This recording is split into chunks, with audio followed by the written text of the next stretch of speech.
जहाँ से भाषा खतियन, जहाँ से जयराम का आगाज़ हुआ, वहीं पे इस तरह का कैंडिडेट देना, जो लोग चाह रहे थे कि हमें यहाँ पे कुछ अलग कैंडिडेट, चर्चा में बहुत कोई था, लेकिन उस तरह का कैंडिडेट लोगों को नहीं मिला। व्यक्ति हैं, शिक्षक पेशा में हैं, और हम लोग ने हमेशा इस बात का नारा दिया है कि हम लोग आम आवाम को जो है वो नेता बनाना चाहते हैं। तो फिर बड़ा चेहरा और छोटा चेहरा का सवाल कहाँ उठता है? हम लोग ईमानदार, सुशिक्षित और हर वर्ग के लोगों को प्रतिनिधित्व करने का मौका देंगे। हमारे साथ राजदेश रतन सर हैं। राजदेश रतन सर जो हैं जेबीकेएसएस में अहम मुद्दे लेने के साथ ही तमाम जेबीकेएसएस में एक ऐसे बड़े चेहरे हैं जो फॉरवर्ड कास्ट से बिलोंग करते हैं, और जेबीकेएसएस पे हमेशा ये टैग लगाया जाता है कि ये कुर्मी जाति का पार्टी है, लेकिन फॉरवर्ड जाति का होने के बावजूद भी जेबीकेएसएस में है। ये तमाम सवाल होंगे, और भी जानने का ये भी प्रयास करेंगे कि अभी जो है लोकसभा चुनाव का माहौल चल रहा है, और लोकसभा चुनाव में किस तरह का जेबीकेएसएस अपना रणनीति सेट कर रहा है। जिस तरह से तमाम जगह पे कैंडिडेट का भी चयन कर लिया गया है, उम्मीदवार उतारा गया है, चाहे गिरिडीह की बात करें, धनबाद की बात करें, चाहे रांची की बात करें, चाहे कोडरमा की बात करें, चाहे हजारीबाग की बात करें, और भी जो अन्य लोकसभा सीट है उन पे किस तरह का चर्चाएं परिचर्चाएं चल रहा है। क्योंकि इन लोग अंदर खाने से बहुत कुछ डाटाओं के साथ देख रहे हैं कि किनका किस तरह से लहर है, और जेबीकेएसएस में बड़े बड़े मुद्दों जो है, बड़े बड़े वादे जो हैं, वो किस तरह से सेट करके लोगों को अपने तरफ कन्विंस कर रहे हैं, ये जानने का प्रयास करेंगे। राजदेश सर, सबसे पहले तो जोहार। सबसे पहले आपका बहुत बहुत धन्यवाद, और जितने भी आपके चैनल देखने वाले हैं सभी लोगों को मेरा झारखंडी जोहार। अभी जिस तरह से झारखंड की, पूरे भारत की बात करें तो लोकसभा चुनाव एक महापर्व माना जाता है। जेबीकेएसएस भी बहुत सारे जगह पे कैंडिडेट आप लोगों ने उतार दिया है। किस तरह का तैयारी चल रहा है तमाम जगह पे, मतलब ये शॉर्ट्स में किस तरह से चल रहा है, ये बताइए। देखिए, एक बात तो सबसे पहले हम बताना चाहते हैं कि जब आप कोई राजनीतिक दल बन जाते हैं तो आपका पहला धर्म होता है कि आप चुनाव में आएँ। क्योंकि हम लोगों ने जो है अपनी शुरुआत जो है वो आंदोलन से किया है, और आंदोलन से करने के बाद जो है वो जनता के बीच में एक उम्मीद जगी थी, और उस उम्मीद को, जो उम्मीद जगी है, अगर यदि उस उम्मीद को हम लोग आगे ले जाना चाहते हैं तो उसके लिए राजनीतिक दल के रूप में उभर करके जनता का सेवा करना हम लोगों का प्राइम मोटो है। और उस स्थिति में जो है वो चुनाव का लड़ना और सब जगह इस तरह का अपार जन समर्थन मिलना, ये अपने आप में इस बात को बताता है कि जेबीकेएसएस या जेएलकेएम का जो परफॉर्मेंस है आने वाले समय में वो बहुत बेहतर रहेगा। अच्छा, क्या लगता है कि राजनीति की इस परिदृश्य में आप लोग तमाम जगह पे ये लोकसभा चुनाव लड़ने को लेकर आप लोग का मानसा था नहीं पहले, लेकिन बाद में राजनीति में आ ही गए हैं तो लड़ भी ले रहे हैं। गिरिडीह में किस तरह से तैयारी है, क्योंकि 3 कदावर नेता जो है एक ही कम्युनिटी के हैं। पहले लोग कहते थे कि यहाँ पे दूसरा विकल्प ही जो है बीजेपी, कांग्रेस, या तो मतलब वही लोग चलता था। आजसू की बात करें चाहे और भी पार्टी था, लेकिन अब जयराम के सामने जो है एक चुनौती बन गया है कि 3 एक ही कास्ट के नेता होने से जो वोट बैंकिंग है वो एक दूसरे के साथ अलग अलग हो सकते हैं। जो वोट किसी एक के साथ रहते थे वो अब दूसरे के साथ कन्वर्ट होने का चांसेस है। तो जयराम जी का जीतने का क्या आसार दिखता है? जनता का साथ तो है, लेकिन वोट में तब्दील होना कितना बड़ी हो सकता है? देखिए, एक बात समझ लीजिए कि अपार जन समर्थन है और लोग कहते हैं कि ये भीड़ है, वोट में कैसे कन्वर्ट होगा। हम आपको सबसे पहले आपके चैनल के माध्यम से ये स्पष्ट मैसेज देना चाहते हैं कि हम लोग कोई जाति की राजनीति करते नहीं हैं।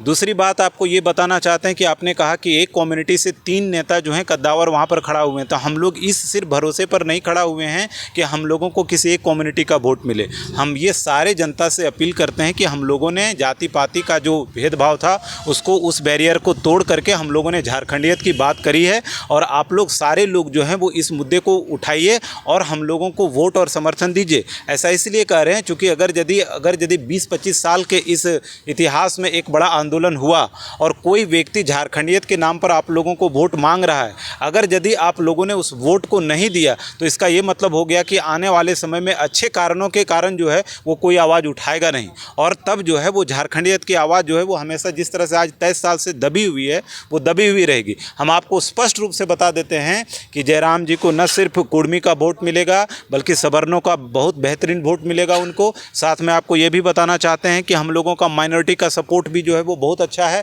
और हम लोग इस बात को मानते हैं कि जिस व्यक्ति को हर बूथ पर हर जाति का वोट मिलता है निश्चित रूप से उसका विजय होना तय होता है। अच्छा, आप लोग लोकसभा को लेकर तैयारी तो कर रहे हैं। सबसे ज़्यादा अगर देखें तो चहलकदमी जो है गिरिडीह में देखने को मिल रहा है।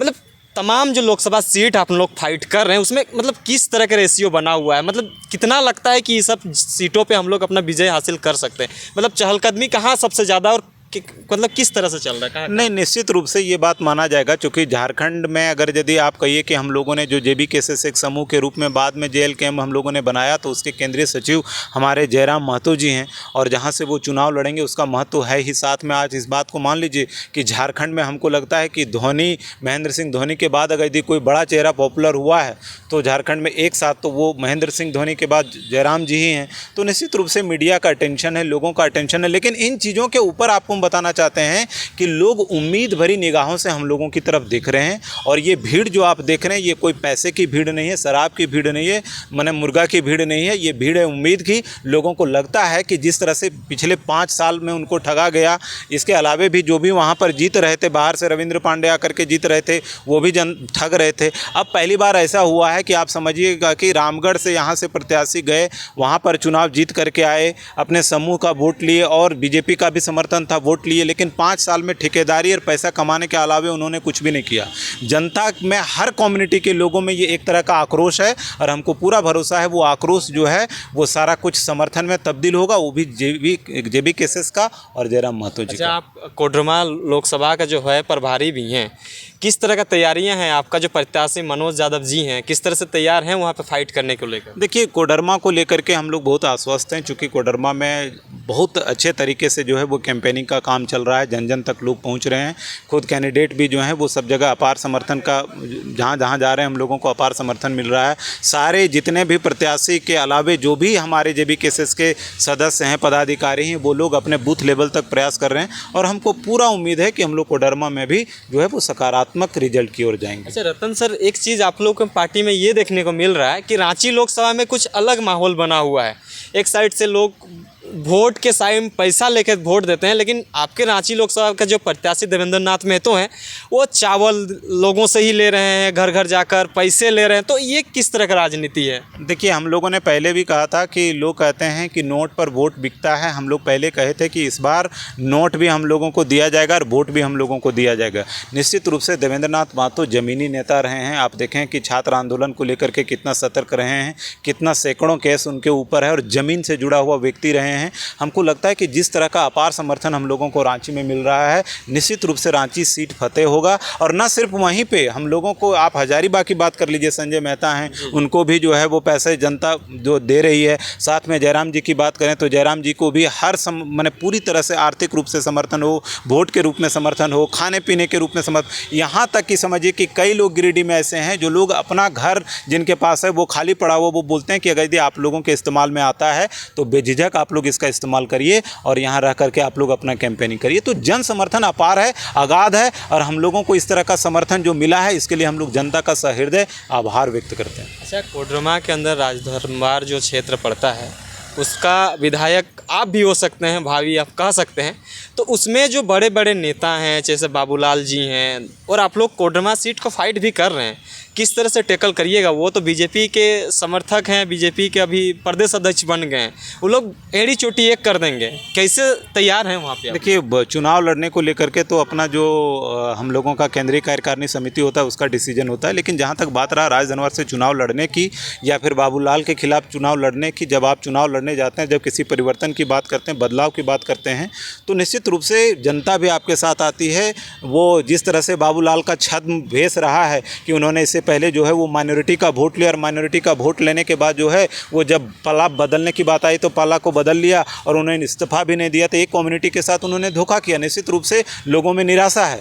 बाबूलाल मरांडी एक मुख्यमंत्री के तौर पर या एक नेता के तौर पर अब उनको रिटायर होने का समय आ गया है। हमको पूरा भरोसा है कि जब 2024 में राजधनवार में चुनाव होगा, जनता जेबी केसेस के नेता कोई भी रहें उनको एक्सेप्ट करने का काम करेगी और हम लोग वहाँ से चुनाव जीतेंगे। एक बड़ी सवाल, धनबाद लोकसभा सीट से आप लोग जो कैंडिडेट का चयन किए हैं, लोग उसमें नाराज़गी दिखा रहे हैं। लगता है कि मतलब लोगों का ये बयान आता है कि जहाँ से भाषा खतियन, जहाँ से जयराम का आगाज़ हुआ, वहीं पे इस तरह का कैंडिडेट देना, जो लोग चाह रहे थे कि हमें यहाँ पे कुछ अलग कैंडिडेट, चर्चा में बहुत कोई था, लेकिन उस तरह का कैंडिडेट लोगों को नहीं मिला। इस पर क्या बोलना चाहिएगा? देखिए, एक बात आप समझ लीजिए कि जहाँ तक नाराज़गी का सवाल है तो हर पार्टी का एजेंट जो है वो जगह जगह पे होता है। हम आपको पूरा भरोसा के साथ बता सकते हैं कि जेबी केसेस के जितने भी समर्थक हैं या जितने भी लोग हैं इस बात को समझते हैं कि इस देश में, न सिर्फ इस राज्य में बल्कि इस देश में जो है वो आज तक लोगों ने माइनॉरिटी का वोट लिया है, और माइनॉरिटी का वोट लेने के साथ ये बात मान लीजिए कि उन लोगों का वोट का इस्तेमाल हुआ और आज तक उन लोगों को प्रतिनिधित्व करने का मौका नहीं मिला।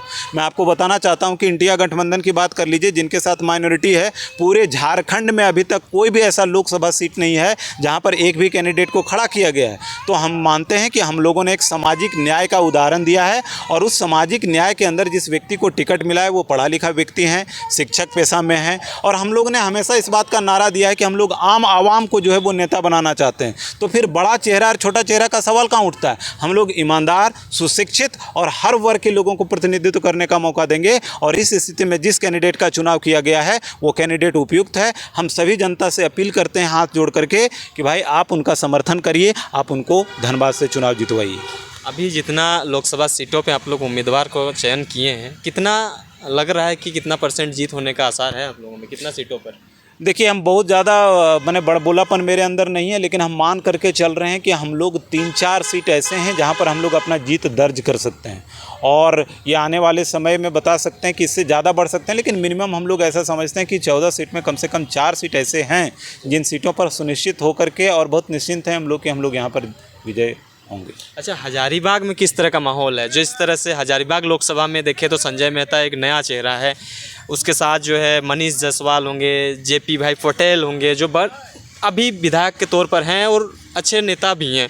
इन सबसे लोग कैसे कनेक्टिविटी को टूटाइएगा और अपने साथ लेके आ रहे हैं? किस तरह का माहौल है? नहीं, देखिए, जिस प्रकार से पुराने नेताओं को समाज सेवा करने की आदत है ना, कि अगर यदि हम समाज सेवा करके रहेंगे, अगर यदि पार्टी का ज़रूरत पड़ा पार्टी बदल देंगे, और नहीं तो अगर यदि ज़रूरत पड़ा हमको तो सब कुछ छोड़ करके दूसरे जगह चल, जिस तरह का दल बदल की नीति जो है वो आप पटेल साहब की बात कर लें या दूसरे लोगों की बात कर लें, जिस तरह का राजनीति हुआ है, हम मान के चलते हैं कि संजय मेहता पढ़े लिखे नए व्यक्ति हैं, युवावान हैं, बहुत अच्छे मैंने बात अपने रखने में भी वो सक्षम है। हमको लगता है कि हजारीबाग को जनता को चाहिए कि उसको जिताएं, और संसद में जो है आवाज़ उठाने वाला व्यक्ति चाहिए। मैंने क्या कहते हैं, गूंगा सांसद जो है वो झारखंड को नहीं चाहिए, जो झारखंड के हितार्थ और इसके अधिकार की बात कर सके। उन सारे चीज़ों में हमारे संजय मेहता जो हैं वो फिट बैठते हैं, इसलिए हजारीबाग में भी परिणाम जो है वो सकारात्मक। लास्ट सवाल, आप लोग का पार्टी का रजिस्ट्रेशन का प्रक्रिया जो है कुछ हद तक हो गया है, चुनाव चिन्ह का जो बात है वो क्या चुनाव से पहले आ जाएंगे कि ये तमाम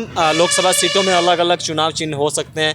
आप अंदर खाने से इस बात को जयराम जी से भी बात हुई होंगी, क्या कुछ है इसका खुलकर बताइए। नहीं, निश्चित रूप से पार्टी रजिस्ट्रेशन में अहम भूमिका मेरी भी रही है, जयराम जी भी हम लोगों के साथ रहे हैं। हम आपको बताना चाहते हैं कि चुनाव तो इस बार हम लोग पार्टी के नाम से ही लड़ेंगे, ये सुनिश्चित है, लेकिन इसके अलावे अगर यदि बात करें कि ट्रेड का जो जिसको चुनाव चिन्ह कहते हैं, वो चुनाव चिन्ह के मामले में थोड़ा सा हम लोगों को संशय है। नाम एक रह सकता है, लेकिन हो सकता है कि अलग अलग लोकसभा में हम लोगों को चुनाव चिन्ह अलग मिले। ये मतलब आशा नहीं हो सकता कि लोग भरोसा नहीं कर सकते, क्योंकि अगर लोग जो है दिग्भ्रमित होंगे, पहले तो जयराम महतो को सबसे ज़्यादा फैन है उनके, जैसे रांची धनबाद की बात करें, गिरिडीह की बात करें, तो चुनाव जो है एक ही टाइम पे होना है। लोग जो है कन्फ्यूज़न में रहेंगे कि जयराम को वोट देना है, अब दूसरा कैंडिडेट का पता ही नहीं चल रहा, इसका चुनाव चिन्ह दूसरा है, प्रचार कहीं और होगा, चुनाव चिन्ह जयराम का कहीं और होगा, तो लोग जो है दिग्भ्रमित होंगे। इसलिए मेरा सवाल इसलिए था कि चुनाव चिन्ह मिलने का कितना % चांस है? नहीं, हम लोग अभी उम्मीद रखें, इलेक्शन कमीशन का अपना नॉर्म भी होता है, उसके हिसाब से ही आप उसको कर सकते हैं। बीच में इधर चुनाव भी आ गया तो उसको लेकर के जो है वो वहाँ का मैकेनिज्म डिस्टर्ब हो जाता है। लेकिन जहाँ तक आपने कहा कि कन्फ्यूजन की बात, हम बताना चाहते हैं कि हर लोकसभा क्षेत्र में जो है वो हम लोगों का नाम तो कॉमन ही होगा, इसलिए जब कॉमन नाम रहेगा हम लोगों के लिए थोड़ा सा मुश्किल भी होगा अगर ये चुनाव चिन्ह अलग होगा। लेकिन पूरा भरोसा है कि जिस तरह ये युवाओं का टीम है, दिन रात मेहनत करके हम लोग इसको मेकअप करेंगे, और अगर ये चुनाव चिन्ह अलग अलग भी होता है, पार्टी का नाम एक होगा, तो निश्चित रूप से परिणाम जो है वो अच्छा ही होगा। 8 लोकसभा सीट अब में से आप लोग कैंडिडेट उठाएं, सबसे चुनौती वाला लोकसभा सीट आपको क्या लगता है? देखिए, चुनौती वाला अगर यदि आप बात करें, जब आप चुनाव में आ जाते हैं तो 8 का 8 चुनौतीपूर्ण ही होता है। ओवर कॉन्फिडेंस किसी भी चीज़ के लिए ठीक नहीं होता है, लेकिन हम लोग इस बात को मान के चल रहे हैं कि किसी भी लोकसभा को हम लोग हल्के में नहीं लेंगे। हम लोगों की अपनी रणनीति है, अपना सिस्टम है और उसी हिसाब से हर जगह लगातार मेहनत किया जाएगा और किसी भी लोकसभा को ईजी नहीं लेंगे, क्योंकि हम लोगों का राजनीतिक जो एक्सपीरियंस है, अनुभव है, वो निश्चित रूप से कम है, लेकिन जो हम लोगों के साथ जो सर काम करने की क्षमता है, उससे हम लोगों को फ़ायदा मिलेगा। चलिए, बहुत बहुत धन्यवाद। धन्यवाद। तो ये थी